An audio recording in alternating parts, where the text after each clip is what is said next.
ഞാൻ എൻ്റെ ഭാര്യയെ കൊന്നുകളഞ്ഞു. അതിൻ്റെ കാരണം ഞാൻ അറിയാതെ പല ബന്ധങ്ങളും ഞാൻ അറിയാതെ വീട്ടിൽ നിന്ന് സ്വർണ്ണങ്ങളെടുത്ത് പണയം വെക്കുകയും അതുപോലെ തന്നെ ഞാൻ പറഞ്ഞാൽ കേൾക്കാതെ ഇഷ്ടമുള്ള രീതിയിൽ പോവുകയും വരികയും ചെയ്തുകൊണ്ടിരിക്കുകയായിരുന്നു. എനിക്ക് 2 മക്കളാണ്. മൂത്തവൻ ക്യാൻസർ പേഷ്യൻ്റാണ്. അവർക്ക് അതിലൊന്നും ഒരു വിഷമവുമില്ല. അവർ ആഡംബര ജീവിതം നയിക്കണം. ഉണ്ടാക്കിയ മുതലുകളെല്ലാം നശിപ്പിച്ചു. അത് കഴിഞ്ഞപ്പോൾ അവൾ അമ്മയുടെ കൂടെ പോയി താമസിക്കുകയാണ്. അപ്പോൾ അതിൽ എനിക്ക് വിഷമമില്ല. ഞാൻ കഷ്ടപ്പെട്ടുണ്ടാക്കിയ വീട്ടിലാണ് ഞാൻ താമസിക്കുന്നത്. അവിടെ വരികയും അവിടെ വന്നിട്ട് ആ വീട്ടിൽ നിന്ന് ഇറങ്ങിത്തരണമെന്നും ഒരു 5 പൈസയുടെ മുതൽ അവർക്കില്ല. അതുപോലെ എനിക്ക് വിഷമമില്ല. പക്ഷേ എങ്കിലും ഡീലിൽ തന്നെ അനാവശ്യം പറയുകയും അനാവശ്യമായിട്ടുള്ള രീതിയിൽ പോവുകയും ചെയ്തതിൻ്റെ പേരിൽ മാത്രമാണ് ഞാൻ ചെയ്തിരിക്കുന്നത്. അത് എൻ്റെ അടുത്തുള്ള എൻ്റെ നാട്ടിലുള്ള ആൾക്കാരുമായിട്ട് ഒന്ന് അന്വേഷിച്ചാൽ കാര്യങ്ങൾ അറിയാം. 1-ന് 2 വണ്ടി പഠിപ്പിച്ചു, വണ്ടി മേടിച്ചു കൊടുത്തു.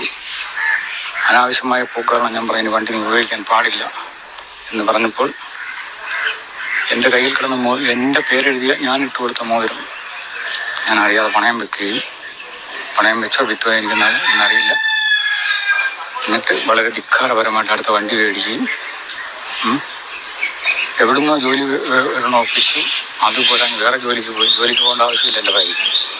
എന്നാൽ അവൾ അധ്വാനിച്ച് കൊടുക്കുന്നുണ്ട്. അങ്ങനെ മദ്യപാനിയല്ല, പുകവലിയില്ല, ഇതൊരു കാര്യങ്ങളുമില്ല. ഇല്ല, നമ്മളെ വളരെയധികം അവരുടെ അമ്മയും അവളിപ്പോൾ ഒരു പാർട്ടിക്കകത്ത് പോയി കയറിയിട്ടുണ്ട്. പാർട്ടിയിൽ പോകുന്ന എനിക്കിഷ്ടമില്ല എന്ന് പറഞ്ഞിട്ട് പാർട്ടിയിൽ പോവുകയും പാർട്ടിയിലുള്ളവന്മാർ അതിന് പിന്തുണ നൽകുകയും എന്തു വന്നാലും ഞങ്ങളുണ്ടെന്ന് പറയുകയും രാത്രി കാലങ്ങളിൽ പോവുക വരിക ഇതൊക്കെയാണ് അവൾ ചെയ്യുന്നത്. അതിൻ്റെ പേരിലാണ് അത് ചെയ്യേണ്ടി വന്നത്. പല പ്രാവശ്യം ഞാൻ പറഞ്ഞു കൊടുത്തു, ഉള്ളത് കൊണ്ട് സന്തോഷമായിട്ട് കഴിയാം. എന്നിട്ട് അത് കേൾക്കാതെ അവളുടെ സ്വന്തം ഇഷ്ടപ്രകാരം പോയതിൻ്റെ പേരിൽ ഇതൊക്കെ ചെയ്തു. 2024 ഞാൻ അറിയാതെ എൻ്റെ വീട്ടിൽ നിന്ന് സ്വർണം 86,000 രൂപയ്ക്ക് പണയം വെക്കുകയും ആ പൈസ എന്തു ചെയ്യുമെന്ന് എനിക്കറിയില്ല. അത് കഴിഞ്ഞപ്പോൾ 20,000 രൂപയ്ക്ക് വീണ്ടും കൊണ്ട് പണയം വെക്കുകയും നമ്മൾ വിശ്വസ്തയോടുകൂടെ നിർത്തി വിശ്വാസത്തോടു കൂടി നിർത്തുമ്പോൾ വിശ്വാസവഞ്ചന കാണിക്കുന്ന ഗുരുമാരെ പോലുള്ള വ്യക്തികളെ ഒരുപാട് ആളുകൾ ഇതുപോലെ ബുദ്ധിമുട്ടുന്നുണ്ട്. പക്ഷേ എല്ലാവരും മനസ്സിലൊരുക്കി ജീവിക്കണമെന്നുള്ള പേരിൽ നടക്കുകയാണ്. പക്ഷേ മനസ്സിലൂടെ ശ്രമിച്ചു, എനിക്ക് ശ്രമിക്കാൻ പറ്റില്ല. പിന്നെ നമ്മൾ ആണുങ്ങൾ മക്കളുടെ കാര്യം എങ്ങനെ ആവും എന്നെല്ലാം പല പ്രാവശ്യം തിരിച്ചിട്ടാണ് ഞാനിവിടെ ഒരുപാട് കാര്യങ്ങൾ വിട്ടത്. പക്ഷേ അതൊന്നും ഒരു പ്രശ്നമല്ല. തോന്നുമ്പം വരിക, തോന്നുമ്പം പോവുക, നാട്ടുകാരെന്നെ കണ്ട് ചിരിക്കുകയാണ് ചെയ്യുന്നത്.